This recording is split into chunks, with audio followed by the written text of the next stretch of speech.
So today we're going to be talking about email marketing. And if you haven't been using emails in your business yet, this is the perfect time to start. Black Friday is coming up if you have an audience that's in the US and then other places as well. And so this is a great time to have a cash injection.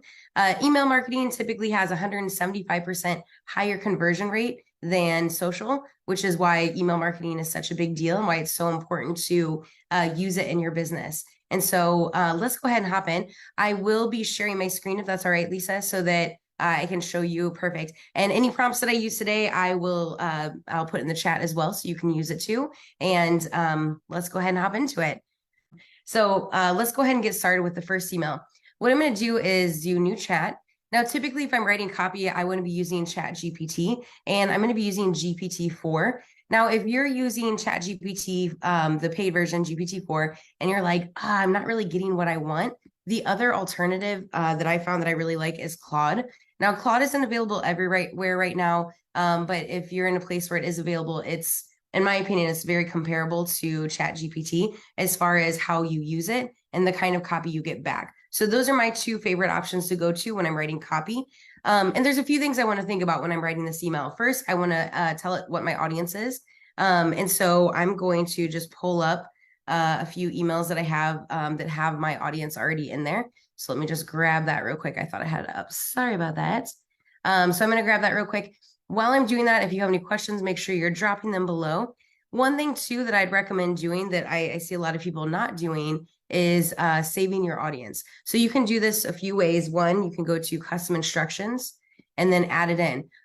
You see that I have my turned off. If I'm writing for other clients, then obviously I turn it off or I put their audience in.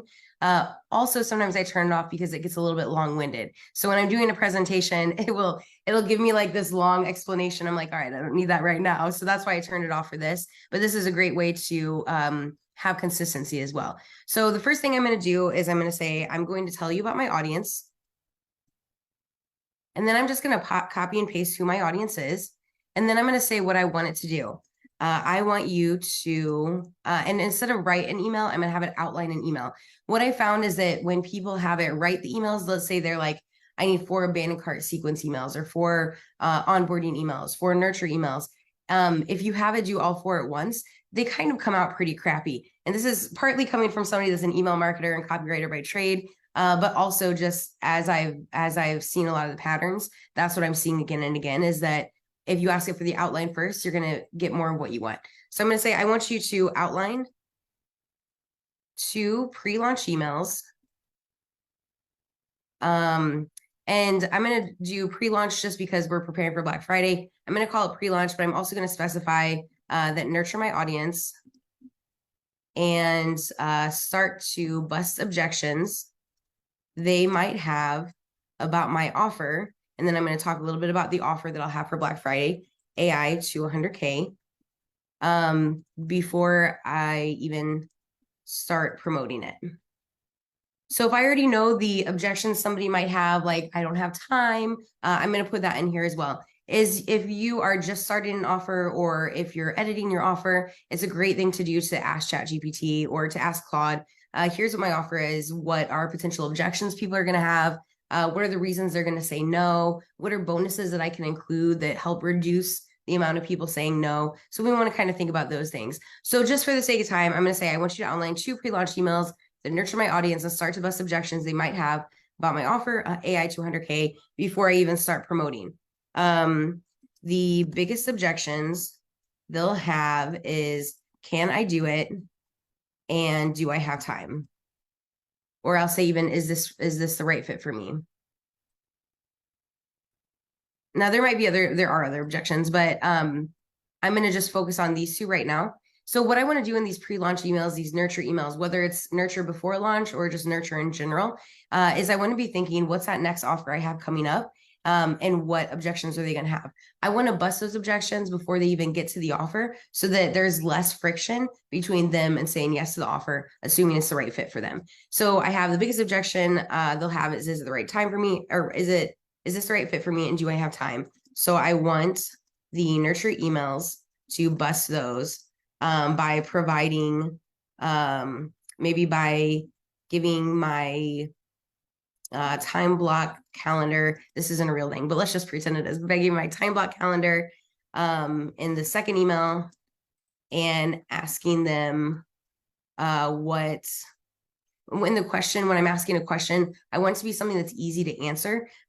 So anytime you send an email to someone and you, or like a mass email and email marketing, and you want them to reply and you find that you're not getting as many replies as you want, there's a few reasons for that. One, it's usually because you're asking multiple questions. You're saying, let me know what your biggest challenge is and how I can help, or something like that. So it's multiple questions you're asking within that question, or you're asking a question that is that makes them feel shame, or it feels too big of a question to answer, like the what's your biggest challenge right now. That one feels a little bit too big to answer often, and it's really quite personal too, so you'll find less people answering that way. But on the other hand, if you say like let me know what you did that, or maybe what the best part of your week was, or let me know in this example, if I'm getting them ready to launch AI to 100K, and I know that time is an issue, I might say, let me know how your schedule feels right now. A, it's super overwhelming. B, I have some time, but not much. 3, I have all the time in the world. I don't even know what to do with myself. So I'm going to give them a few options, 3 or 4 options, and ask them to just reply with A, B, C, or D. By doing this, you're going to get many, many more replies. And we want more replies because that's going to help us land in their inbox. When you get replies like that, it basically signals to Gmail, Hotmail, Yahoo, whatever it is, that, oh, this is somebody that they want to hear from. So instead of going to their spam folder, their promotions tab, it's going to go into their main inbox, which means it's easier for you to sell to them if they actually know you have an offer going on. So that's why we want to do that before those launch emails. So we have the big subjections, okay, and then asking them what their typical schedule looks like with A, B, C answers. Okay, so I'm just double checking. Did I give them, I said I want you to outline. I'm just going to capitalize this too, just to emphasize I really want that outline. And then I'll also say down here too, please create an outline. And just a reminder, you're going to get this prompt as well at the end. So you can take a look. Oops, you see I was using Dolly 3 by accident. That's okay, it's still going to come up. I forgot that I was pulling up pictures earlier. All right, so you'll see that it's creating the outline. It's also giving us a subject line. Now, often I will not use a subject line from ChatGPT because it's a little bit too long. This one, ever felt like there's no way out of the hustle? I did too. That's a little bit long. It's going to get cut off probably around here. My favorite tool for subject lines is subjectline.com. And so you'll basically put your subject line in here, click evaluate, and then it's going to tell you how it ranks. Now, this one will probably rank around 89 or 90, I imagine. Let's give it a try and see. The other thing about this is that it's going to give you suggestions on how you can improve it. And so if you're wanting to become the best email marketer that you can be, if you want to make more from your emails, this is a really great tool to use. Now, this says we got 100. That means that the things we did right outweighed the things that weren't great, but we can still make it better. So you'll see it needs subtle urgency. The length is too long, which I mentioned. It contains multiple characters, special symbols, the ... at the end. So that gave us a raise in how likely it is that someone will open it, and so on. So then you'll see some examples here. This is from ChatGPT. Pardon me. And then you can put more in here. It's free to use. Really, really great tool. All right, so we have the emails. It's outlining them for us. And I'm just looking to see if there's anything that I want to change. Now, typically, I'm also going to give it my writing style. The way that I give it my writing style is I take an email that I've written before that I really like, that I'm proud of, that I feel like that was a really good email, and I'm going to use that as a sample. Now, if you're like, I'm not a great writer, or I don't know what constitutes a great email, what you'll do instead is that you'll look at this topic, or you'll just look at a random topic that's within your business, and you're going to record yourself talking about that topic. And then we can take the transcript from there and upload it into here. And anytime I'm trying to get brand voice and get it on point, that's what I use, is I'll use my transcript because I write like I talk. And so not every brand is like that, but if your brand is like that, that's a great way to go. All right, so let's see. We have the 2 emails outlined. This is looking good for me. I'm going to go ahead and pull up one of the emails that I sent out just the other day, so that I can kind of give it my voice. And basically, I'm just going to say, great, now let's go ahead and write this email. I want it to sound like this. And so I'm pulling up one. I actually did a free calendar template the other day. talking about a summit that I was on. So I'm going to pull that. And here we go. So now I'm going to say, great. Now let's write email 1.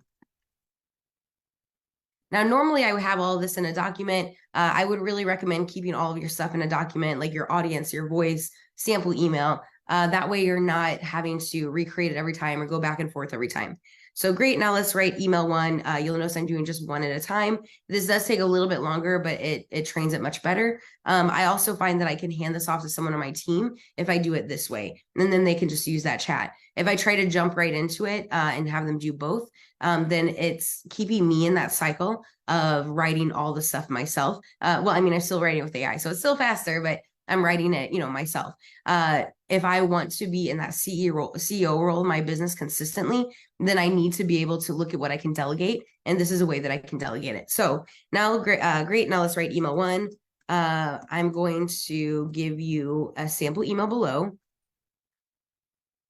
Do not use the email for content. Use it only for style, voice, and tone. Use email 1 outline you created above to create the content of the email. And then I'll say, here's a sample email to guide you in voice, tone, and style. And you'll notice that I reiterate some things that I've said before. This is a little bit from my teaching side. So as a teacher, when I was teaching middle school science years and years and years ago, there were quite a few times where I'd have to repeat myself. And so I had to get really clear on what it was that I wanted. And then I would kind of sandwich in of like, here's the instructions. And then reiterate at the very end, here's the most important part you need to know. And that's kind of how it is when I'm talking to ChatGPT or talking to Claude. I talk to it like I'm talking to a teammate, or like I was a teacher talking to middle school science students who had a lot on their mind besides science. So I just have to make sure that I'm really clear on what it is that I want. I find that if I'm not getting what I want, usually it's because I'm not clear enough on my instructions, which interestingly enough has helped me become a better leader.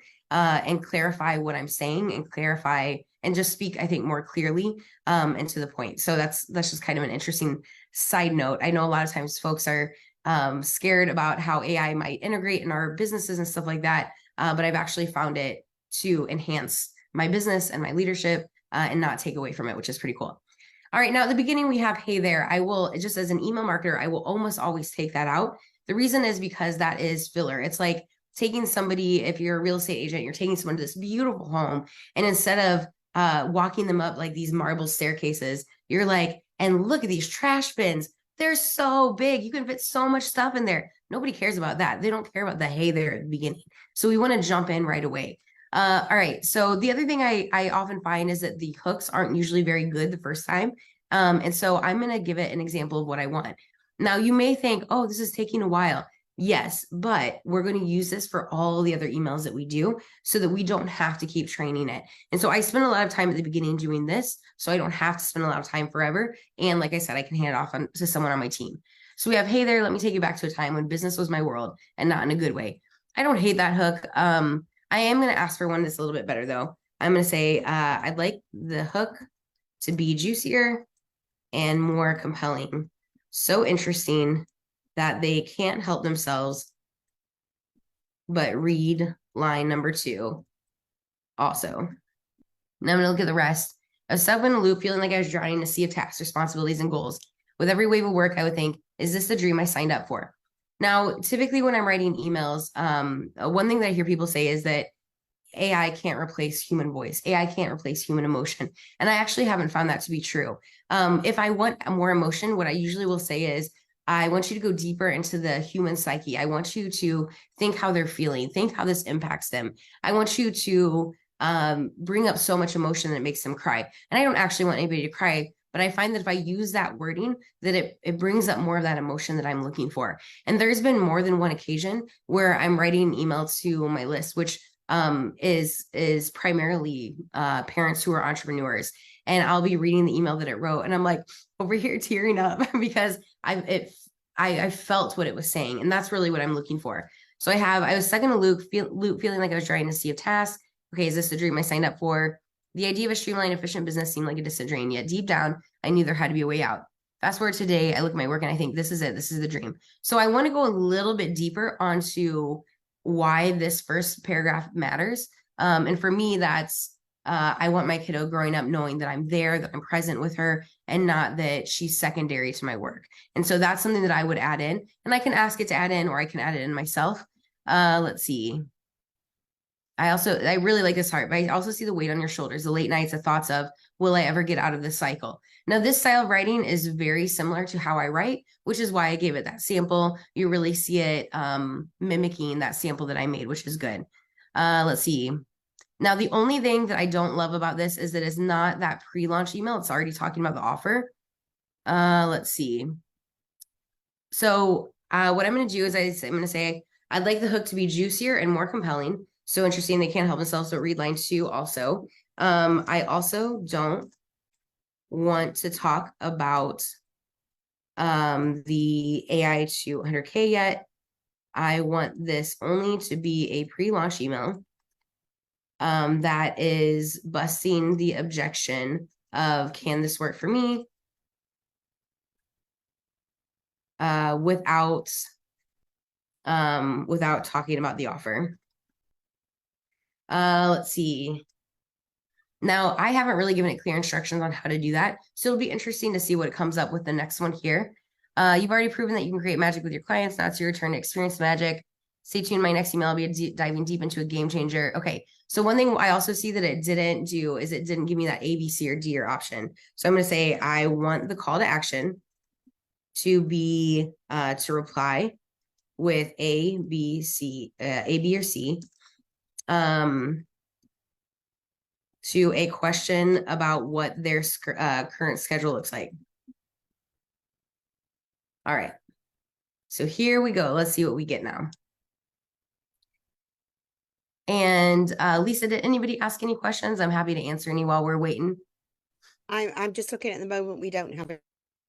Perfect. All right. So it's going to take quite just a minute to come up here. While that's happening, typically what I do next is I will copy and paste this into a Google Doc. And just for, in case this helps anybody, usually my Google Docs look like this. I'll say emails, and then I'll say what it's for. So emails, Black Friday, 2023. The reason I use that naming convention is that it's easier to find. I also don't put my emails directly into my email service provider because I've had too many clients and myself also who have like been working and the internet went out or been working and something happens and you lose all the work you did and it really sucks. So don't just put it right in there. It also makes it easier if you ever decide to move email service providers or if yours, for some reason, wild reason gets hacked, there's a lot of things that could happen. So that's why we want to do that. All right. Let's see. I see your late night emails, your endless to-do list, the weight of responsibility is K. Anna was a dedicated coach, felt buried under task. Today she's thriving. He's focused. What does your current schedule look like? All right. I think we need a little bit of a gap filler here. But otherwise I like it. I feel like it's enough that I could just edit from here. So now I'm going to say, great. Now let's use a sample email again for a voice, tone, and style, but not content. Let's write email number 2. And I'm actually going to pull the outline for this one.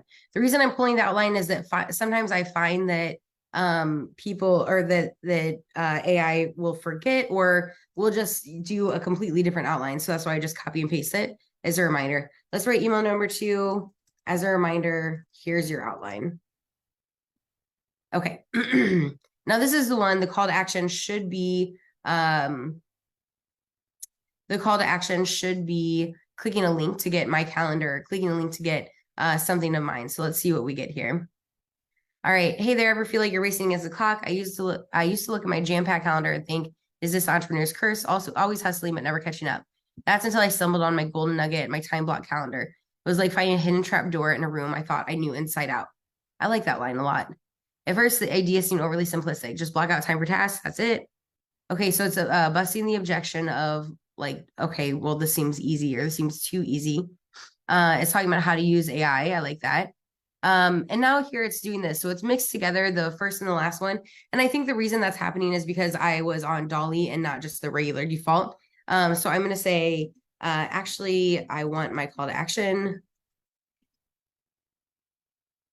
to be to download my calendar template. Don't redo anything but the call to action because I like everything else, but the call to action. There we go. All right, and it'll be done in just a second. Now this one is a little bit long, but if we take out this part here that I don't actually want in it, I think that we're good.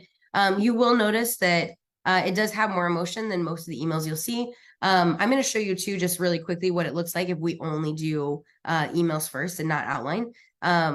Let's see. Time block calendars, change my game. I've got a treat for you. Download my time block calendar here. Yeah, that's what I was looking for. Perfect. So just so you can kind of see the difference here, we're going to go to new chat, and I'm going to actually use the default one like I meant to the first time. But this time instead, I'm going to say I want you to write 2 pre-launch emails that nurture my audience. Let's see. Okay. And enter, just so you can see the difference between the two. Now, typically when I do this, the email is a lot shorter. So let's see if it is on this one. One thing that I do find really interesting too about this is that as AI continually evolves, it's different every time. So for example, this one is a lot longer than normally what I get. Let's see. Time is one resource we can't create more of. The good news. What does your typical schedule look like? So yeah, this one, the second one kind of combined everything here. And it's not really what I'm looking for. It's also much shorter. It doesn't have as much of that storytelling element, which is what I really wanted. So the first one is also a little bit shorter than I would like as well. Typically with emails, you want to kind of change it up from short, medium, long. So not every email you need to send is long, but for my style of writing, I like to add that story in there, that human piece of it, that authenticity. And so that's why I like it to be a little bit longer and have more of that story. So this one, again, it talks about AI to 100K, which means that I probably shouldn't have mentioned it yet. I should have talked about the qualities instead, and then gone from there. So that's something that I would do differently next time. Now, once I have these emails, so let me go back to this one real quick. Once I have these emails, then I can ask it to turn into social posts too. So now I'm going to say, great. Now, please use email 1 and 2 to create 5 Instagram captions. These captions should be engaging. I usually say at least a paragraph long. I find that if I don't, it's super, super, super short. And I definitely want it to be a little bit longer. Again, that's just more my style. So these captions should be engaging, pull from the content you've already created, and really speak to my audience. Do you need me to remind you who my audience is? Now, it probably doesn't at this point because we haven't gone that far into it, but I like to ask that every once in a while. If I find that it's writing an email or a social post that is way off base, where I'm like, where did it get this information from? Like, what is it coming up with? Then I'll usually say, something doesn't seem right here. Are you still using my sample email as a guide? Are you still using my audience as your guide? And it'll usually say something like, oh, no, I forgot. Now I'll see that I'm not getting exactly what I want. So I'm going to stop and I'm going to copy this and paste it in. And I'll say, here's what I would change. I find that giving it feedback, especially if I know that I'm going to use this chat for a long time, giving it that feedback is really, really helpful to get what you want. So I don't usually use a lot of emojis in my social. Maybe I should, but again, it's just a style thing. Ever feel like you're on never-ending business treadmill? So the reason I don't want to use that is because I feel like I see the treadmill, hamster wheel, like I see those analogies a lot. So I'm going to say instead, I know what it's like to be working all the time, to feel like your family sees the back of your computer or the back of your computer more than your face. It doesn't have to be this way, even though I know it feels like it does. There's more to you than your business, but unless you take care of more than unless you take care of more than your business, that's all you have left. Something like that. I'm just gonna leave it like that because I know we're about out of time. So I'm gonna say, here's what I would change, press enter, and then it's going to use that feedback to create something that's more aligned for me. So now it's redoing it. Okay, so I like this. Well, I like it because it's what I wrote. There's a different way, even if it doesn't feel like it right now. Let's shift the narrative. Let's see. Time blocking isn't just a method; it's a lifesaver. Unlock those hidden hours in your day. Then I would stop and I would say, okay, we're getting closer. But I don't want to use the word unlock, unleash, game changer, cherry on top. Basically, those words that we see AI using a lot. And then we'd go from there. Now, I know I'm out of time today. Thank you so much for having me. It was such an honor to be here. If you want to reach out to me, you can find me on almost every platform under Impact Driven AI. And I'll go ahead and share this chat right now in case anybody would like to use it. All you have to do to use it is you'll click the link. Well, let me share it here. That's not it. Okay, so I just realized I can't share it because it's under Dolly. I'll copy and paste it into a document. And then Lisa, if you can share it, that would be awesome.